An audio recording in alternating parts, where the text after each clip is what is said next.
let's go ahead and get started. I know the web traffic is pretty bad this time of day, but we can have some people straggling in. If you are here for the Young Professionals Roundtable, you are in the correct part of the internet. Welcome for joining. Thank you for joining us. My name is Tom Giles. I'm going to be our facilitator today for our Young Professionals Roundtable. And obviously, this is a continuing discussion, but today's meeting is not necessarily going to build on topics that we've talked about previously. We're kind of going to be talking about new topics. So if you haven't been to a Young Professionals Roundtable before, don't worry, you're not missing out on anything else except for me embarrassing myself on the internet. And if you want to watch the previous ones, you can do so. But just general reminders for everyone that's on the call. This is part of the NIRSA Summer of Learning, as well as that NIRSA Ideas in Motion. So some general guidelines to just cover. We do have this session being recorded and it's going to be posted to the NIRSA website. That also includes the chat feature as well. So if you're sharing anything in the chat, links-wise or resources, you can always come back at a later date and time to revisit those. You were muted upon your entry into this meeting, so we're going to ask you to stay muted unless you have something to share. At that point, you are able to unmute yourself and ask that question, but also utilize the chat for your comments and questions. And you can also use the private chat as well if you're just trying to target one individual person. When we're speaking and typing, this last point's kind of important, just to let everyone know where you're coming from. You can also edit your name. I know that I see Drake on my screen right now. He's already a Zoom pro, and that he has added his pronouns to his Zoom name. Encourage that, as well as including potentially your institution, so that people are able to communicate with you properly and also find you for additional information at a later date and time. It's also it's not really a webinar. It's set up as a roundtable. So obviously those of us on the call, our communication with each other is kind of the purpose for us being here. It's not necessarily me just talking at all of you, but all of us have different experiences. And obviously we need to respect all of those opinions and concerns. And also knowing that kind of just talking about NIRSA in general, these roundtables work really well when it's a judgment-free space. And I know that everyone on the call is going to help us achieve that. So we can go ahead and get into our virtual meet and greet. So for those that are on the call, feel free, challenge by choice, but include your name, institution, your title, and how long you've been in your field. And today's bonus question is, if you could see one movie again for the first time, what would it be? And if you want to include why, you can as well. My movie would be Finding Nemo. I wanna experience that again.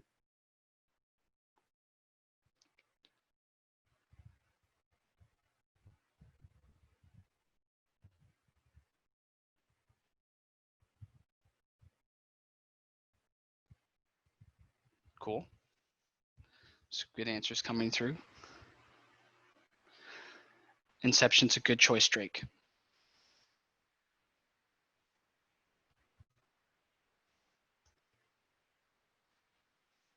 Awesome.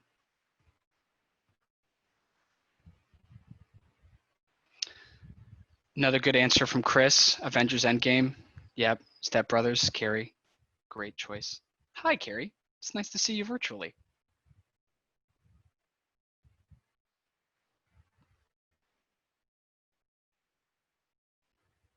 Awesome. So we can continue to have those kind of filtering in through the chat. Obviously, great conversation starters as well. Oh, yeah. We have yet to have a repeat. This is good. My Netflix is thanking all of you.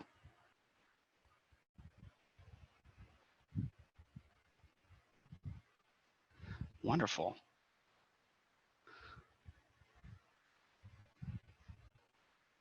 A lot of really good movie suggestions. So for those that don't have the chat pulled up, I would encourage you to do so. A lot of good recommendations. Perfect. So we're going to press on ahead. Today's discussion is a little bit less structured than previous instances. I didn't necessarily receive a ton of feedback from our attendees. Our previous roundtables have kind of been generated by our participants and giving me suggestions. This time we really only received a couple of points of discussion. A lot of them kind of focused around this idea of digital fatigue, but that's really the only thing I've received from people who are attending looking to get out of it today. So a lot of today is just kind of an open floor discussion and Q&A for you all, being able to ask all of the members on this call questions and getting them answered. And then obviously we tend to reserve some time at the end of this call. So if we have any emerging professionals or our GAs on the call that would like to ask us about some of those tips and tricks about how to become a professional and how to transition into that full-time role, they can do so at that time.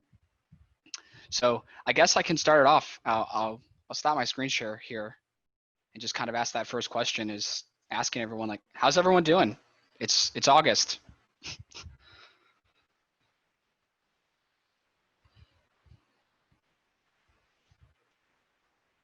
Yeah, the silence is thing. Awesome, some thumbs up, good. Obviously, for those that have been on the previous call, my house plant died. So it's a sad day in the Giles household.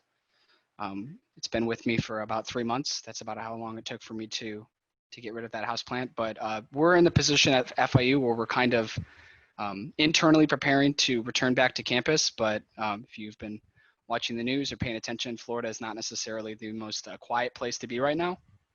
And so there's kind of this internal process, which is pushing our return to campus forward, but externally everything else is kind of, so I know for me, I will be transparent and open with you all. I'm stressed, I'm worried, I'm concerned.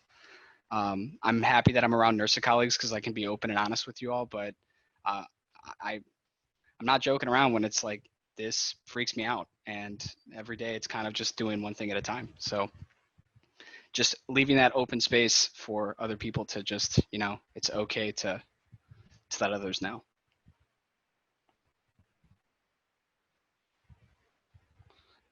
Anybody else have anything else they're trying to share? Everyone's doing good, thumbs up, thank you. Thank you, Kim.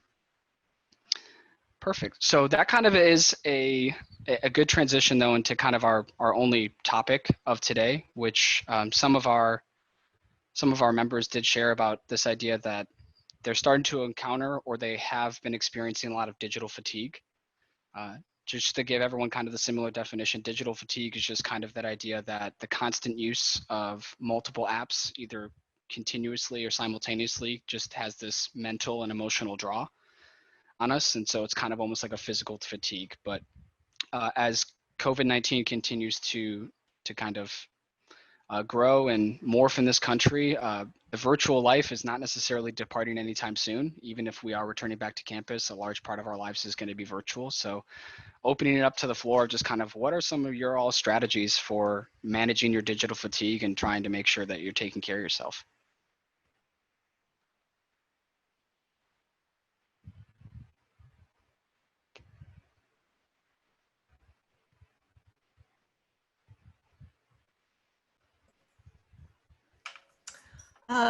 This is Kim. One of the things I'm doing is I'm trying to be really strict about my digital usage after work. And I'm trying to make sure that I maybe go outside during lunch and trying to make sure I break it up because it's just overwhelming and it's exhausting. And in our household, we're also trying to watch two teenagers, or one's 18 now, where, what can you do that's not this, and or how do you stay connected with your friends? And it's a real struggle. Mm-hmm. So, thank you for sharing that, Kim. Of course.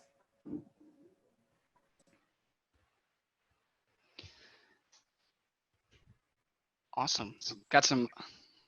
Go ahead. Sorry for whoever I cut off.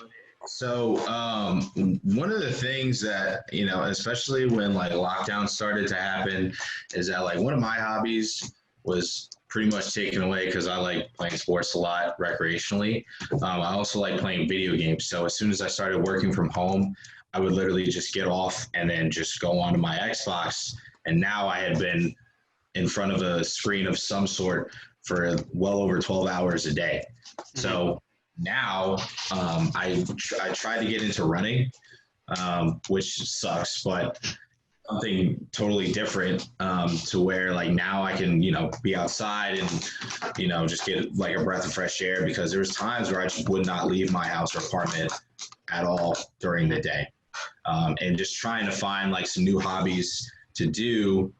And like I'll like either run or like walk for miles. Like I'll walk. I live in Iowa City now, so I'll just try to get acclimated to the area and just walk forever. Thanks for sharing that, Chris. Got some other people in the chat saying dog walking seems to be a very common thing. So what you guys are telling me is I should get a dog. I will take that advice. Okay.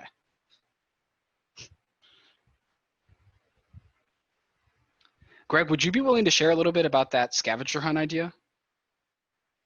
Yeah, sure. So we have a bunch of hotspots on campus. Our campus is rather spread out, so it takes quite a bit to walk. Some of my classes, we have an arts and science building, which is sort of separated from everything else. It takes quite a bit to get there. So as a scavenger hunt would go, finding the different spots not only would help students get to their new spots on campus, but it would be a fun, cool way to get to see what campus has to offer. And we have 3 campuses at Quinnipiac. So if we send everybody on a walk, it might take a while, and it'll be an opportunity for people to get outside and walk to different places. Everywhere is walkable, so it's a really good opportunity to have a fun way and maybe meet some people with social distancing. I know that's the best way to meet people right now. It's going to be a little bit different because a lot of it's virtual, but meeting people somewhat in person, at least, most of the only options for that would be having some sort of outdoor activity. Thank you, Greg.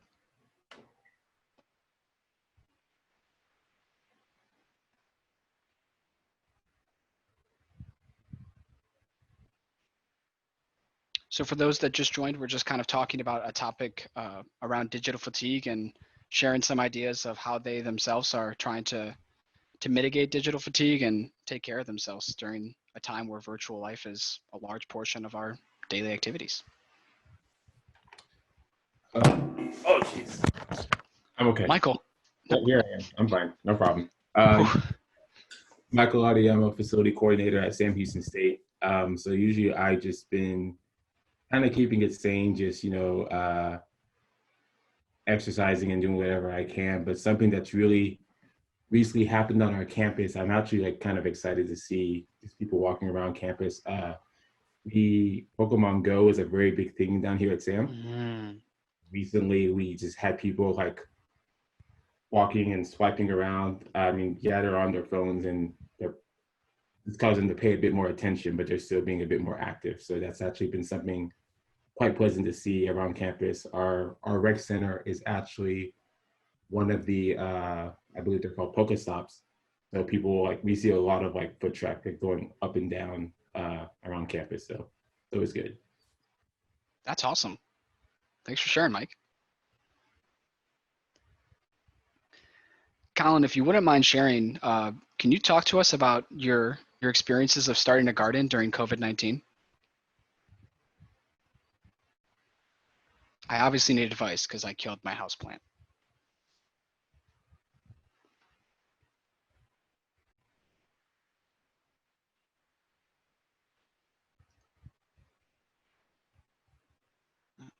All right. Cece, would you be able to talk a little bit about what these driveway dinners are? Sure, I'll even put my camera on. Oh, thank you. Hi, y'all. Cece Leonard, Assistant Director for Fitness and Wellness at UT Austin. So I really have a bubble of people that we only see each other in person, and it's a few of my neighbors. I recently just bought a house, so that was kind of a cool new adulting thing I did. But we have driveway dinners once a week, usually when Texas weather permits, because it gets hot here. So, but we social distance, wear masks, or if we need to, or make sure that we're super spaced out so nobody feels like they're in constraint. And we remove our masks once everybody's settled, and we we're doing it safely within our bubble of people, and that's really helped us feel secure and safe around each other.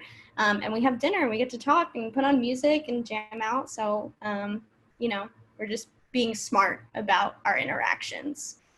But yeah, it's kind of helping us stay sane. That sounds lovely. Thank you for sharing that.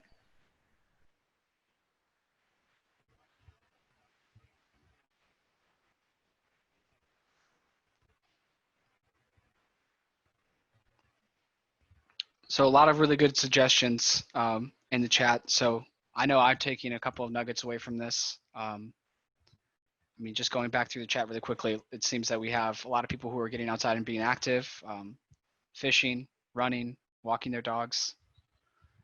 So lots of really good ideas. And obviously, in bringing up this whole idea of digital fatigue, I think it's all about balance, because obviously if we go to the other extreme and we're just constantly trying to avoid screens, obviously we're avoiding our work. But Corinne, can you talk a little bit about the stoplight bracelets? I've heard of this idea, but I've not actually seen it. Hello, Tom. I would love to. Hi, everybody. Good morning, at least from the West Coast. My name is Corinne Pruitt. I'm the coordinator for operations at WVU. I'm currently back home, like in my parents' home, coming to you from my childhood bedroom.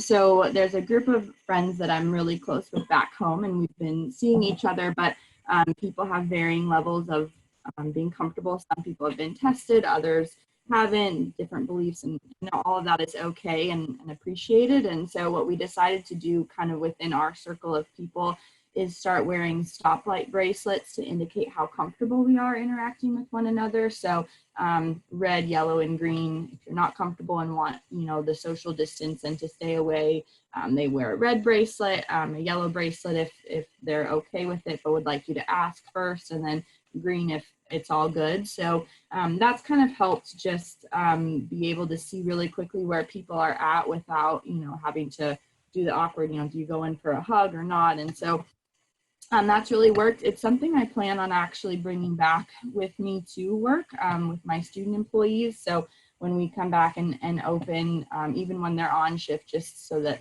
the staff can see where other people are at without having to deal with any of the, you know, kind of awkward conversations or questions that might come up with how comfortable someone might be, just being able to provide a quick little communication about where they're at and what that's like. So it's been helpful and seems to be working pretty well. So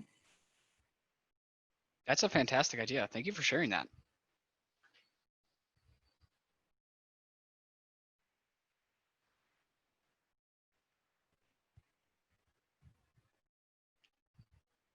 Awesome. So if anybody else has any of those bits of advice, tips, and tricks on digital fatigue, feel free to share it at this time.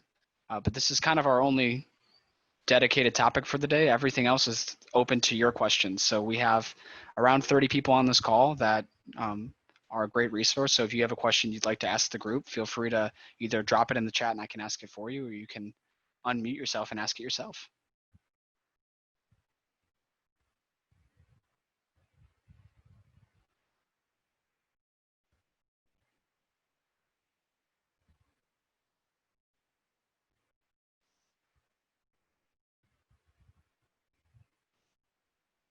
Yeah, I guess one question I did have for the group, Corinne kind of gave us a chance for it, would be, are there any of those other like kind of like little tidbits from home that you're planning on taking back to the office and your student staff? So I know that for me, sort of like how Greg writes his schedule handwritten every single day, I'm a big proponent of just also having that ability to have that daily contact. So I, before COVID-19, never used House Party before, but I'm planning to use the app House Party to communicate with my student staff, which had COVID-19 never happened, I probably never would have utilized that app before. So I guess you could say a silver lining, but just kind of ideas like that were things that you're taking from this pandemic and bringing back to your work in the fall.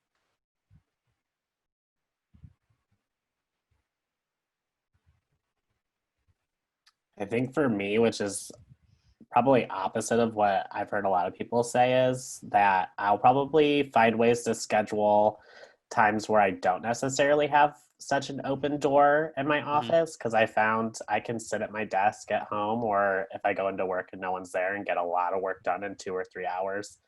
So really finding those hard tasks or those like timely tasks that have taken me half a work day that I now know can be done in an hour and a half or 2 hours, and just block off time away. Because my door, my lifeguard staff walks through to go into the guard office. So just finding ways to identify, like, I'm working, this is like really important for me to get these hard tasks, and really try to balance that welcomeness versus like, hey, this is actually something that I'm going to have to like get done so I can prioritize other projects, or maybe work from home for some of those projects. Yeah. Drake, I am excited to get back into an office where I can actually shut my door. That is a very high priority for me in the future. Mine's glass and completely see-through, so I love watching people come up to it and like look into it to see if they can see me in the back. Is he busy? He's clearly typing something, but I think he's not busy. But yes, I'm excited also for the other 75% of the day where it'll be open door and people can tell me how their lives are. Yeah. Thank you for sharing that, Drake.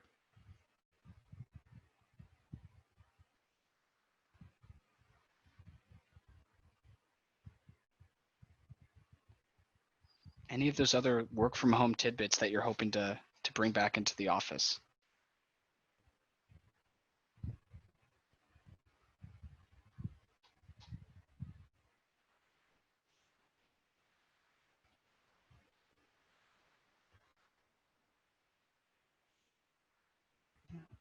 And if anybody has any other questions, feel free to ask them at this time. Do you have a little bit of time to fill, and obviously you as well. But if there's also any students on the call as well, we also are accepting those questions of like, hey, I'm transitioning to a pro. There's a lot of pros on this call. I'd like to pick your brain. Feel free to let us know either by dropping a question in the chat or unmuting yourself and asking us a question.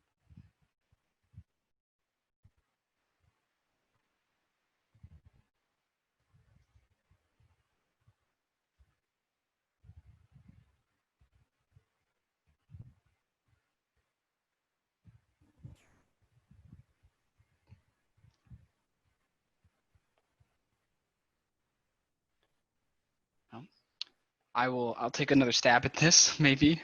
For those that are already back in the office, can you just kind of share with us, for those who are still remote, kind of how your expectation of returning to campus differed from the reality of returning to campus?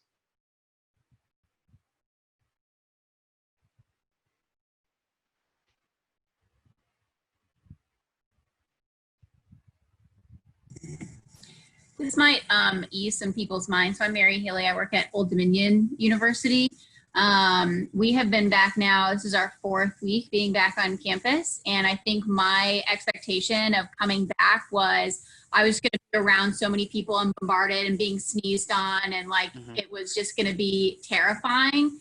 I'm typically a pretty cautious person just anyways, but it has been very safe, at least on our campus. And I know that our administrators are taking a lot of precautions to make us feel good. And the transition for us, we're doing, some in the office and some at home. So we're still kind of feeling really comfortable, and we can make those decisions on when we want to go in, when we want to stay home. And really hasn't been as bad as I was originally anticipating. And the balance of now going in and feeling really productive in the office, because I don't feel very productive at home all the time, and then having my days when I'm working from home and I can kind of chill a little bit more, has been actually really, really nice. That's awesome to hear. Thank you so much, Mary. This is Michael Audi. I'm at Sam Houston State again. As a facilities person, I was never really fully home 100% of the time. Instead, I had a modified schedule. So a couple of days a week I was in, a couple of days a week I was home. So I didn't really have an expectation of what all was going to go down, except for when our facility reopened. We've been open since July 1st. And I thought it was going to be a bit packed. We only have, Huntsville's a small town. We only have 3 gyms in our town. I mean, if you count Anytime Fitness, so it's more like 2.5. But once we have been open, it's actually been a lot slower than I thought. So that's something that's more of a relief because it gives us more ample time to try out new things before the fall semester comes up. We have a record high of 14 people. So that's just something that's really been interesting as far as like everything that we did, from having patrons come in to wear masks and moving stuff around and focusing on density mitigation. But the thing that's really surprised me the most is the amount of accountability that the patrons have for each other. I think, you know, for all of those that are involved in facilities, policy is just a form of conflict that we always have to interact with when it comes to patrons and guests, because they either understand the rules, they don't understand, or they refuse to understand. So watching other patrons talking to other patrons like, hey, you need to wipe that machine, or hey, that's going to be at a dress code. They're going to talk to you if you continue. It's actually been a bit of a relief to me. For my student staff, it's been a lot easier for them to enforce policy, because usually, you know, you always have that one person that likes to challenge the system. But other than that, it's been great. So I'm just hoping for the fall to be the same. Thank you for sharing that, Michael.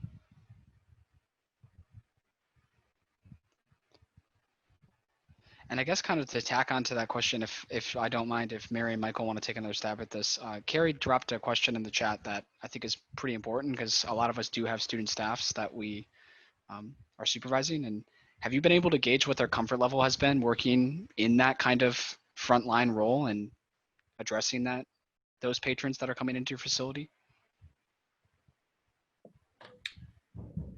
I would say for our student staff down here at SAM, it's been, I think before we had opened up, you know, I was getting questions and they were nervous.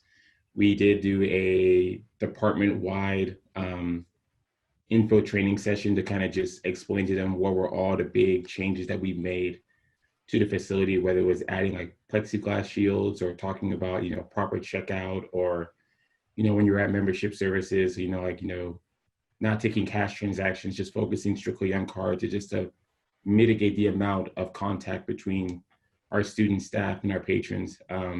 We just really reinforced over and over and over again, like, you know, everything that we're doing is for their safety. Everything that they're doing is for their primary concern. And, you know, I have a open door policy here in my office. So as far as like, you know, as long as they come in safely, of course, they can come and chat with me about concerns that they may have. And everyone's really been effective with their communication in terms of like reaching out. It's like, hey, like, you know, I was around so-and-so and so-and-so tested positive for COVID. So it's like, okay, well, you know the proper steps, put your shifts up, self-quarantine for X amount of time, and then, you know, we'll go with it about it through there. So other than that, it's been really, really manageable for our staff.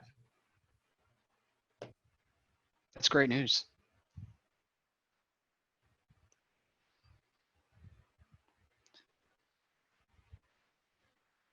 Mary, if you wouldn't mind sharing if you have that student staff interaction as well. Yeah, our students feel really good. The ones who are working, I think the biggest issue that we've had, kind of on the same topic, kind of switching gears for a second, is we have had a lot of students now that their classes are going to be virtual, and so they're not coming back to campus anymore. And so that's been our main issue. But for the students who are here and who want to work, we're providing them with, I think they got 3 or 4 disposable face masks and 2 reusable face masks. They know where they can find gloves, and then every employee has their own water or spray bottle of cleaning solution for their shift, and clean reusable rags. So they're not having to touch anything that our patrons are touching. We're not allowing spotting right now, so they don't have to worry about people asking them to do that. We have face shields at our desks, like our check-in desks. So, and like whoever said, I think it might have been Raul, about the 3-hour training session. We also had a 3-hour training session. It's for them virtually, just to let them know, like, these are things that you guys are taking care of, that the professional staff are taking care of, and then upper administration is taking care of this, and these are all the policies, so they feel really good about what they're doing versus what we're doing, higher ups are doing. Mhm. Everything is communicated. I think that was like our big thing, is we wanted to make sure everyone knew like what their role was in this, like everything that we're doing to keep everyone safe. Then for the students that aren't coming back, that's just a really unfortunate reality of what's going to happen. Mhm. Probably for everybody. Yeah. Thank you for sharing that, Mary. A lot of really good information flowing through the chat, kind of about this idea of that virtual or in-person training. So if Raul, if you're comfortable sharing about kind of what Minnesota is doing, I'm sure we would love to hear all 3 hours of the material, of that safety material for Minnesota. Yeah, for sure. Actually, like, we had to submit like a reopening plan to our board of directors, which came up to like 120 pages, which pretty much covered everything, like right from hand sanitizers till like the emergency plans and everything. So as far as the training, we did have a Zoom call with all the students. I was actually surprised. We had close to 150 students come on the Zoom call, and I was like really surprised. But we kind of like had all our pro staff in the meeting and made sure each pro staff covered like different areas, because we did change little job descriptions here and there and combine student positions, especially for the summer, because we had only limited number of students coming back on campus.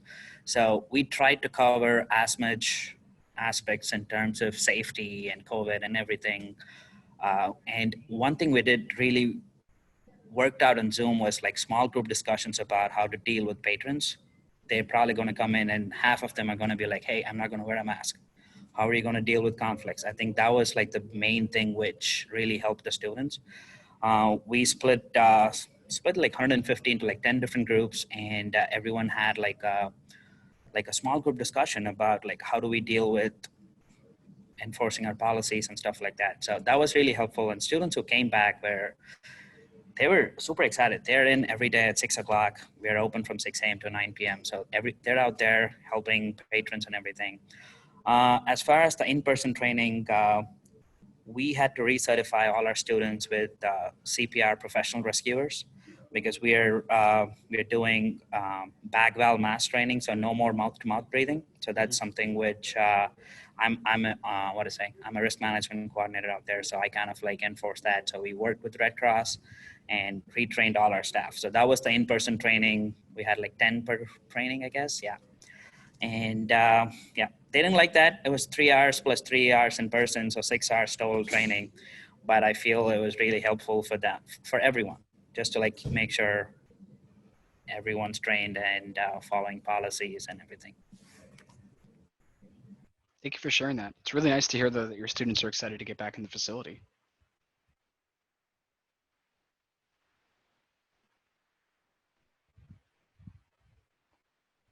If anybody else wants to share their thoughts or advice on that topic as well, kind of just this idea of student comfort level and coming back, and how we're trying to help that either through training or through open dialogue.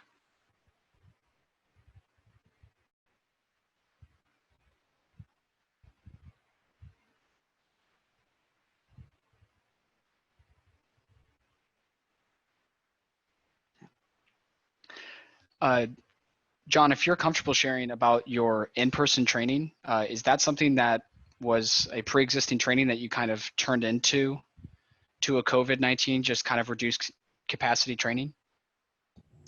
No. So we are going by American Red Cross, who has released COVID-specific trainings. Okay. For that are in our post-COVID world. So we are actually running a few different options for students coming back, but they're all in person. So we've switched from a full in-person class to blended learning. So we're now doing blended learning if you are not currently certified, and we're using the blended learning component to recertify.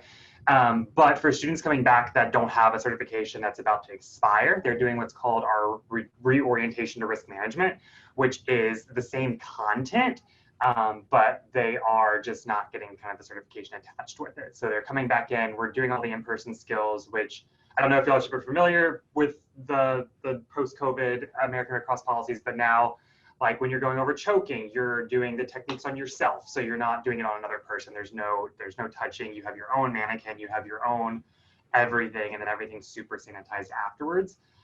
So that's kind of what we've been doing for our risk management portion to bring students back in. I hope that answers the question. John, that answered it and more. Thank you. Okay.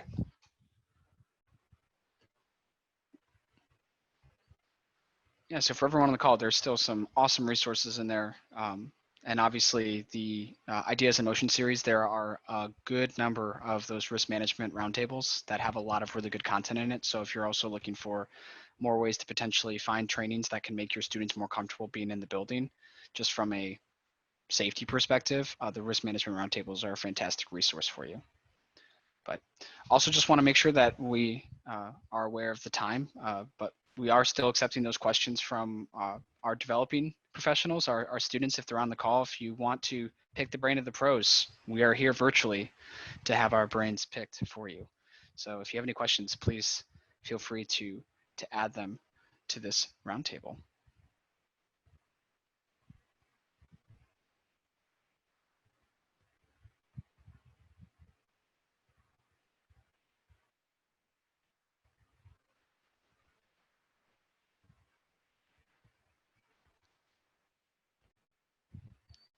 All right. I have like a minor plug, if that's okay, Thomas, since Drake, go for it. I'm the co-chair for the NIRSA Foundation Young Donors Committee. And so one of the charges with that is just to seek younger new professionals in the field to kind of see what they're looking for out of NIRSA, as well as aspects that they'd like to see done with any type of donations or fundraising that NIRSA does. And so I'd really love it if anybody would just like reach out to me individually, or if you wanted to schedule a time with me to kind of talk about that. It's also a really good opportunity if you're ever looking for experience getting involved with NIRSA on like a committee level. It's a rather large committee, and it's one of the ones that I feel is pretty accessible to younger professionals, because usually I feel you have to be working in the field for a long time to get on some of those.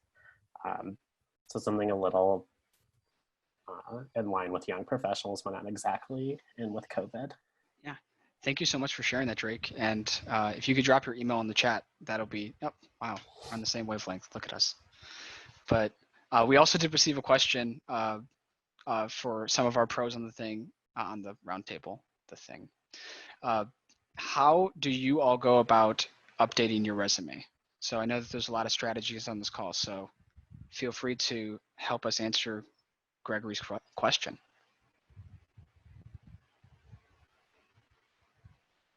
Actually kind of a freak with the resumes. So I collect job descriptions. I really like Bluefish, not because I'm actively looking, but I think it's important to know what people are looking for when they're searching. So I have like a master list of job descriptions. What I do is I highlight competencies on those job descriptions that I don't think that I have in my current role, and try to use that for my professional development moving forward. And then I have a master resume, and then I have like a working resume. So my master resume has stuff like all the way from when I was in high school, which I probably would never put on. That helps remind me what I want to talk about if I am in an interview. But yeah, I think updating your resume every semester when you do, or at least every year when you go through those end of the year evaluations, you should be just making sure a lot of that is on your resume. And then you can just pick and choose kind of what you want once you do start searching. And if you're a younger professional, I think doing that on a semester basis is really important, especially when you're a GA, because you get a lot of experience, but you might not do it for a very long time. You might only do it for a semester or for a couple months.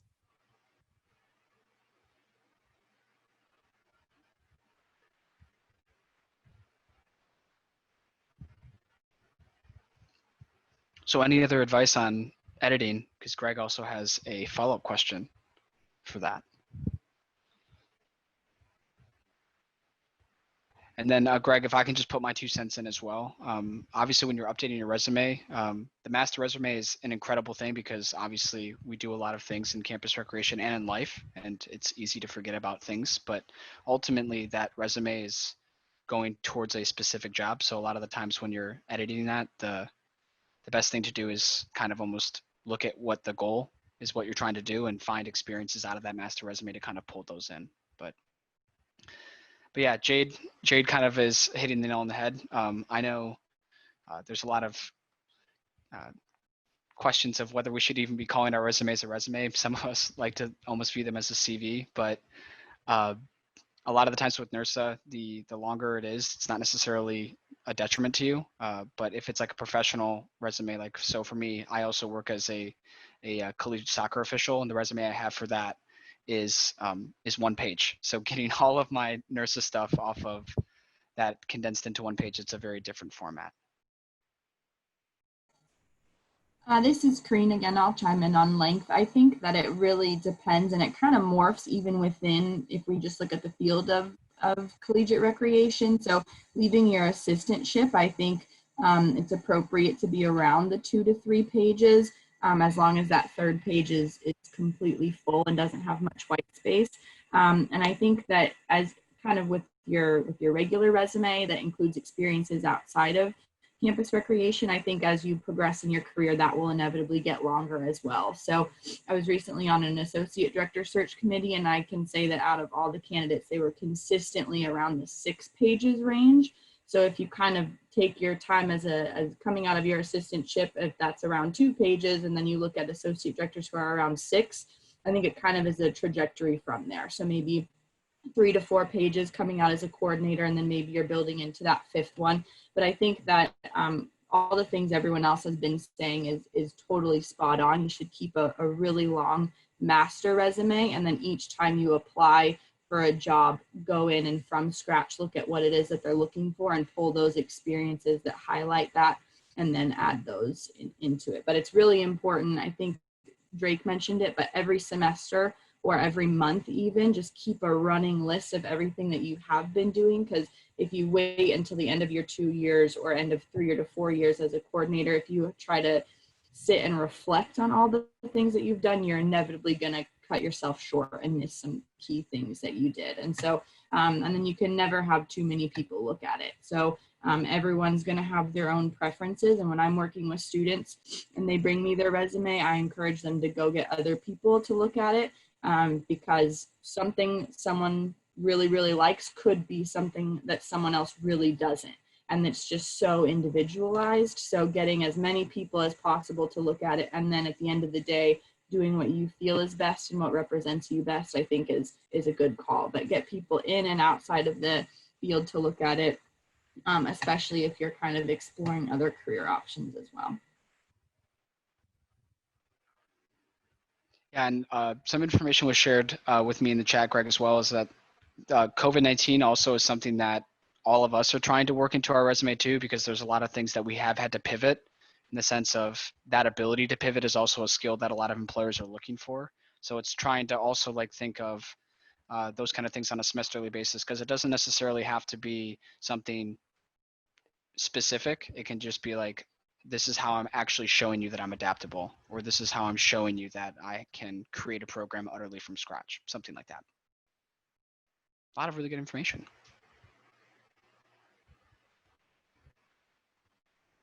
So as we get to around 1:45, are there any other questions from the group that you want to ask who is still on the call, or open floor for questions?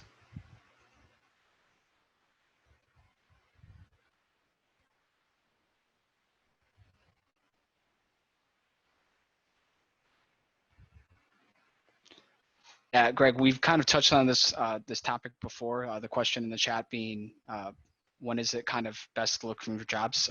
With COVID-19, everyone kind of is in like this shrug position, in the sense that nobody really has their pandemic playbook, and they can just dust it off and be like, all right, this is how we hire during a pandemic. So a lot of us are kind of in this, we'll know what the best answer to that question is a year from now.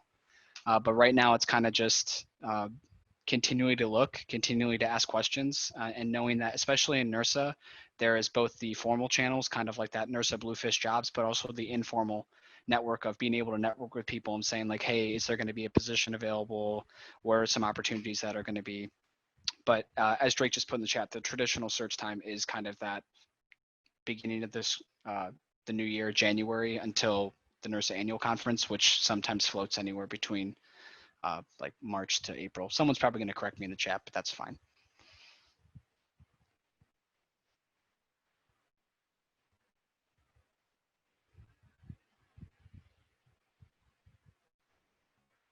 Yeah.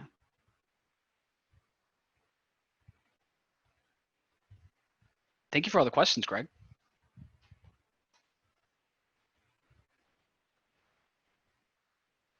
All right. Well, if there are no further questions, oh, NIRSA Bluefish just put something in the chat for you, Greg. NIRSA is talking about Bluefish. They have the data. But yeah, if there is, if there's no other questions at this time, obviously we don't have to necessarily go the whole hour just to go the whole hour. So if nobody else has any questions, I can kind of start to wrap us up. As Drake said, there's information in the chat about that Young Donors Association, but NIRSA Summer Learning is still continuing. So there's opportunities with the Ideas in Motion to go back and watch this, as well as also the Summer of Learning, which is an awesome opportunity that you can find more about on the NIRSA website. But I'll kind of put us into a conclusion of just saying thank you for so much for spending time with us today, and obviously helping all of us improve and grow and learn. The quote that is above my laptop right now that has been getting me through the last couple of weeks is that times are tough, but so are we. So thank you so much for all of you spending some time with me today, and I wish you the best of your Tuesday wherever you are. Bye, everyone.